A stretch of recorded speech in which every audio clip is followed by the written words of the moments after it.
Jollof Wars, The Rice is Right Part 1, The Announcement, How a Publicity Stunt Turned into Continental Chaos.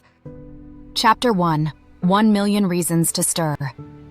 There are only 3 things you need to start a continent-wide food war. 1. A camera crew. 2. An ego the size of Lagos. 3. And a suspiciously exact sum of $1 million.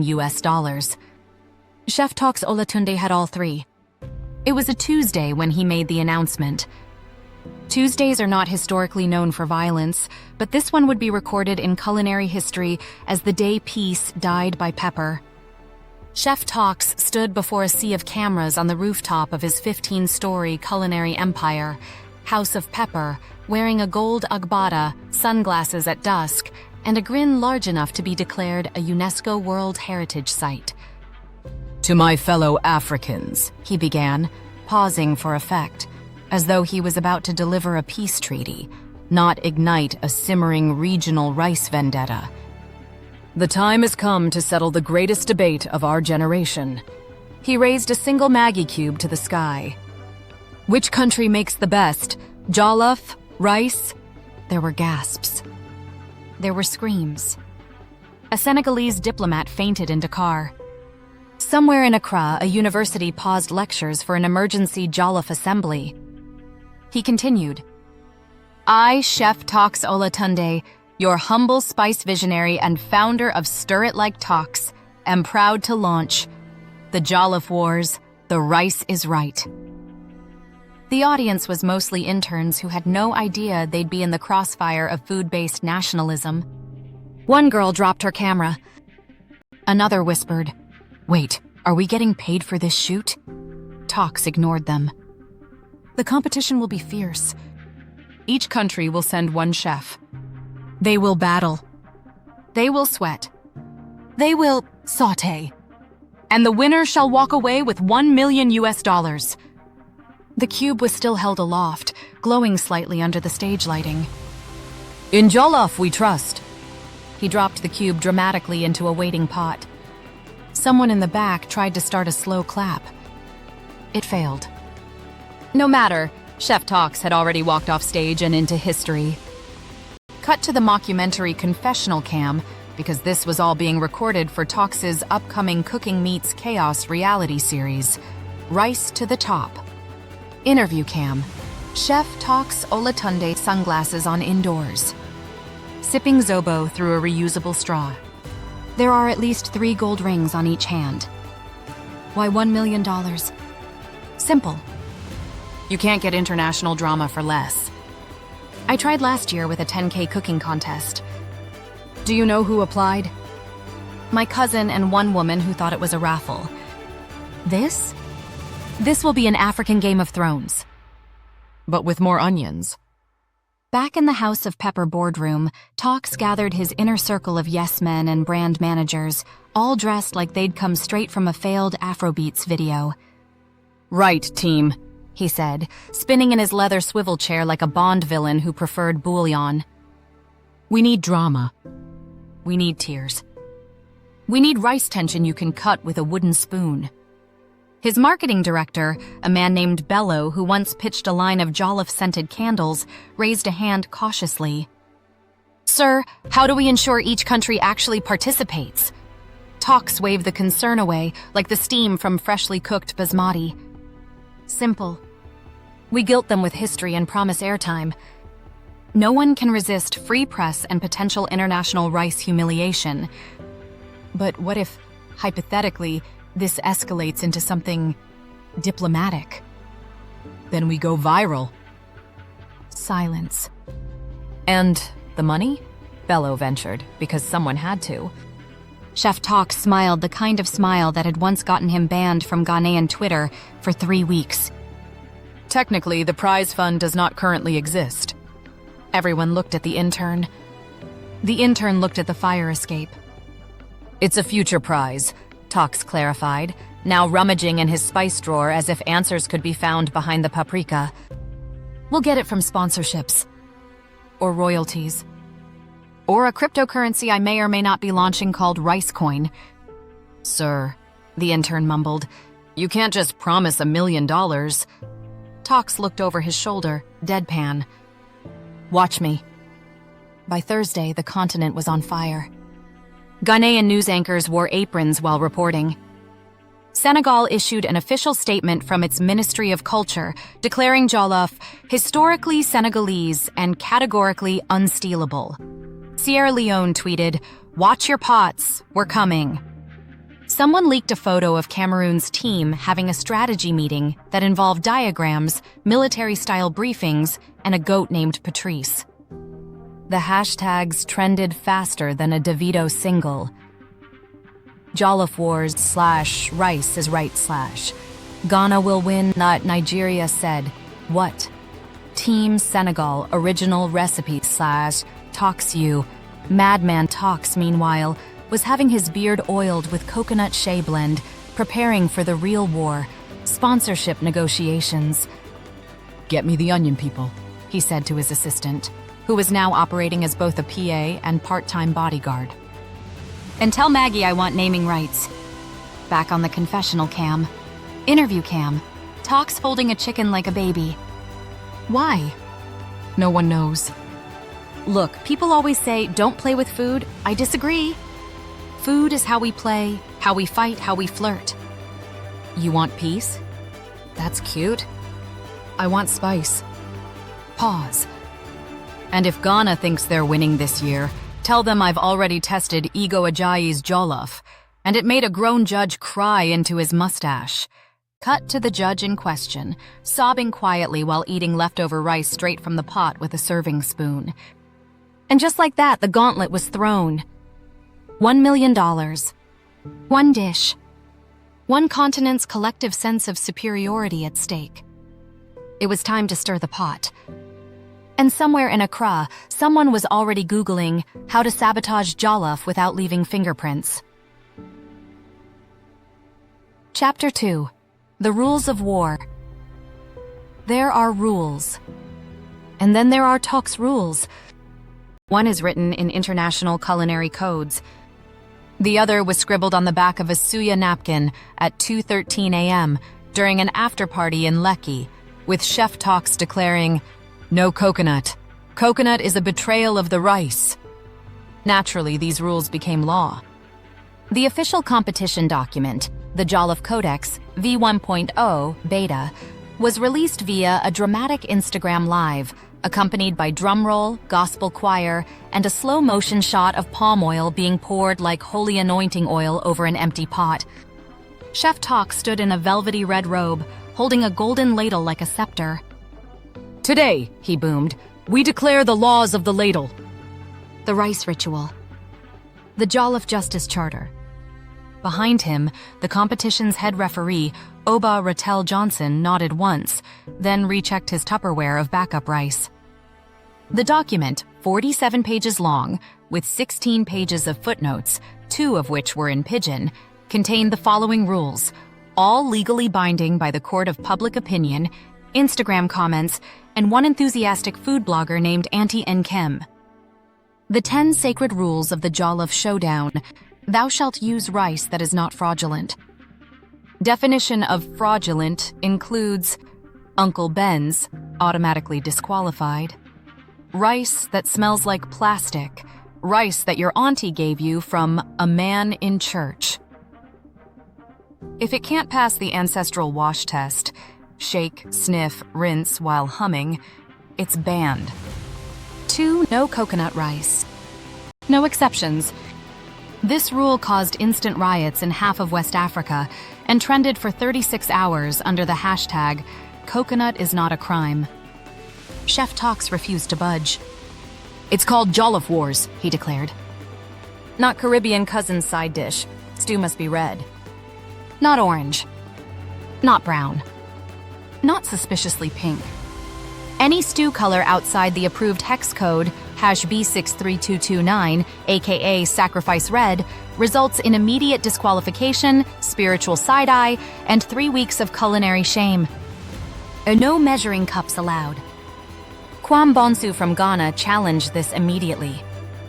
"What is this foolishness?" he asked, mid-existential crisis. "How will I know my ratio?" Chef Talks calmly explained, because jollof is sensed, not measured. Measuring jollof is like proposing to someone with a PowerPoint. Quaim cried into his conversion chart. To plantain is optional, but disrespecting it is not. Even if you don't cook it, you must speak well of it during the plating process. Public slander of plantain will result in a formal warning, a 10-point deduction, a mandatory apology to all Nigerian mothers everywhere. No foreign enhancements. This includes truffle oil, basmati infused with turmeric and self-esteem, anything described as fusion or elevated. Chef Thandi Malangu from South Africa was seen quietly pushing a pineapple behind her station. 7. Judges must taste with eyes closed and mouths open. To prevent bias, drama, and suspicion, all judging must happen blindfolded, because apparently in this competition, trust is a luxury and sabotage is a condiment. 8. All pots must be stirred clockwise only. Anyone caught stirring jollof anti-clockwise is accused of reversing ancestral progress, summoning petty spirits, causing indigestion on a spiritual level. Ego. Ajayi smirked and muttered, "So, if I just stir diagonally, that's okay, right? You must name your rice." Each contestant must declare their jollof dish's name before plating. Acceptable names include Mother's Fire, The Grain Awakens, Pepperdem Legacy, Wahala No Day Finish But This Rice Might. Names like Bob or Yellow Delight are frowned upon. Chef Coffee Bamba attempted Riz Riz Jollof and was pelted with raw okra. 10. Crying is allowed. Begging is not. There is honor in tears, especially when they result from Scotch bonnet exposure. However, any contestant caught bribing, begging, or calling their mother for last-minute guidance via WhatsApp will be penalized and forced to give an on-camera apology in front of a boiling pot. Interview cam. Oba Rattel Johnson, referee and amp, Rice Integrity Officer, wearing full camo apron and tactical spice holster. These rules are here to protect the sanctity of rice. This is not a buffet. This is war. I have eyes on all stoves and I've memorized the scent of sabotage. Pauses. Also, anyone who burns the pot bottom will be punished. No smoke, no secrets. Meanwhile, contestants around Africa were trying to decode the codex. Senegal filed a formal protest. Ghana tried to revise it. Cameroon submitted a 12-page essay titled Decolonizing the Spoon, a Rebuttal. Nigeria? Nigeria simply laughed, because they knew the rules weren't written for fairness. They were written for entertainment. Chef Talks, meanwhile, sat in his office, swirling Zobo in a wine glass and admiring his reflection in a polished stew ladle. "They'll complain," he muttered. "But they'll compete." He tapped the edge of his laptop, where an open spreadsheet was labeled, Finale Drama Ideas, Add Fireworks. Interview cam. Ego, Pepperdem, Ajayi, wearing 3 aprons at once and wielding a spoon like a scepter. I read the codex. Twice. Backwards. I highlighted the loopholes. There's a clause that says you can invoke ancestral variants if your stew sings to you. I am fully prepared to fake a rice song if I must. Pause. Also, I've already named my dish. Scorched earth, soft center. Like my love life. And so the battleground was set. The spoons were sharpened. The onions were sliced. The cameras were rolling. The judges were hungry. And somewhere in the kitchens, the first pot had just started to boil, clockwise. Chapter 3. Ghana versus Nigeria. The trailer that broke the internet. The teaser trailer was only 37 seconds long.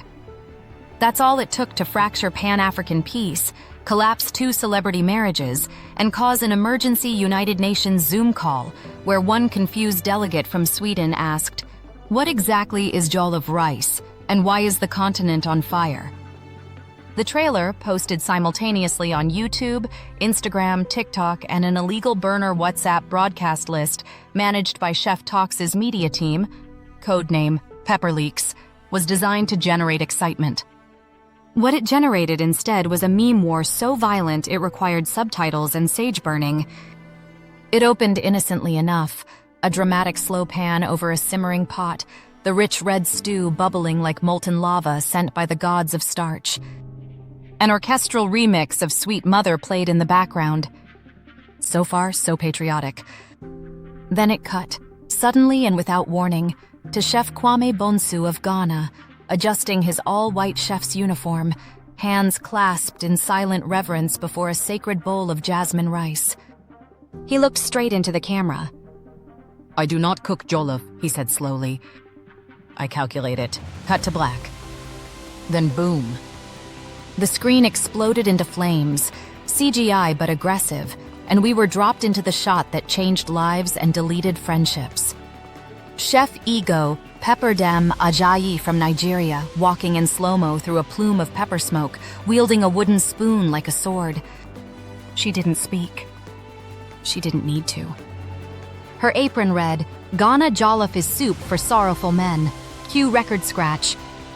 Cut to Kwame again, blinking, flinching, possibly offended on a molecular level. Then the voiceover kicked in, delivered by Snoop Fry Dog, part-time judge and full-time nuisance. 2 nations. 2 spoons. $1 million. And no room for error or Ghanaian tomatoes. Then, dramatic music, kettle drums, pepper slicing montages, a close-up of Ego Ajayi blowing a kiss toward Kwame's pot. The final image? A steaming plate of jollof being lifted to camera with the phrase, "In rice we trust, in Ghana we adjust." The screen faded to black, and all hell broke loose. Cutaway, interview cam, Chef Kwame Bonsu seething, holding a slide ruler covered in rice. "This is a declaration of war. I have never in my life, never, been insulted so mathematically." Adjust? We do not adjust. We innovate. Unlike some people who boil trauma and call it cuisine. Within 12 hours, the trailer had 14 million views, 200,000 furious quote tweets from Ghana, 9,000 remix videos with Afrobeats producers inserting "adjust" into their songs, and one slightly confused British food critic who wrote a think piece titled, "What is Jollof and Should We All Be Worried?" The Nigerian response was swift, stylish, and steeped in petty.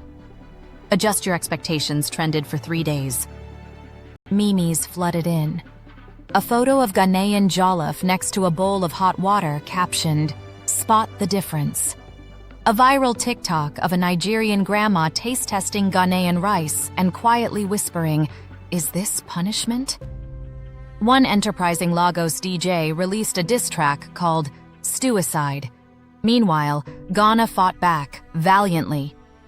They posted aerial shots of their rice plated in symmetrical spirals, served on imported marble. One chef hosted an Instagram live tutorial called "Precision, Not Pepper," which was attended by over 40,000 viewers, many of whom were secretly Nigerian spies.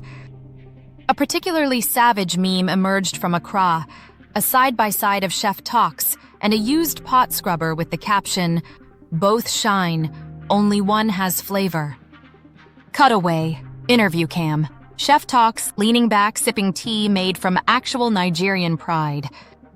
Perfect. Let them fight. You know what sells better than food? Drama with food. This is the content the ancestors never knew they needed. Meanwhile, at the Nigerian Jollof Defense Council, a WhatsApp group of aunties and Twitter comedians, Ego Ajayi posted her now famous selfie. She held up a pot with a flawless jollof crust, captioned, "Dear Ghana, your rice is cute. My rice has a mortgage and a Range Rover." Ghanaian chefs wept. Some prayed.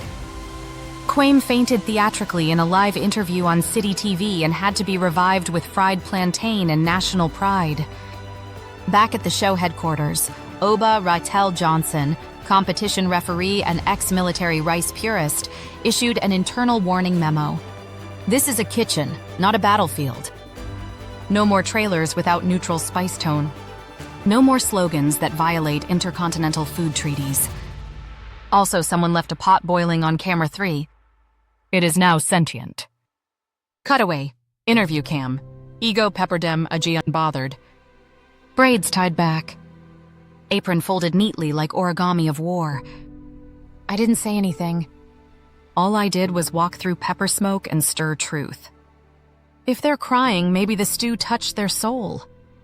In retaliation, Ghana launched their own trailer 48 hours later. The tagline? Heat fades. Class lasts. And Jollof is not a carnival game. It featured slow zooms of Chef Kwame sprinkling bay leaves like confetti, intercut with close-ups of Ego's viral spoon flip, but reversed and set to Beethoven. It was admittedly beautiful. Also completely ineffective. Because by that point, Nigeria had already dropped the Jollof Justice League video, in which 5 different Nigerian chefs burst through a wall of fried dodo and declared in unison, "We do not adjust, we arrive." The internet collapsed. Accra threatened to block DSTV. Someone hacked into Tox's website and replaced all the banners with dancing Ghanaian emojis. An actual fistfight broke out at a wedding in Ibadan over whether Ghanaian jollof counts as soup. And yet, Chef Tox, from his corner office, simply watched the chaos unfold like a proud god. "Perfect," he whispered, sipping hot stew like brandy. "Let the seasoning begin."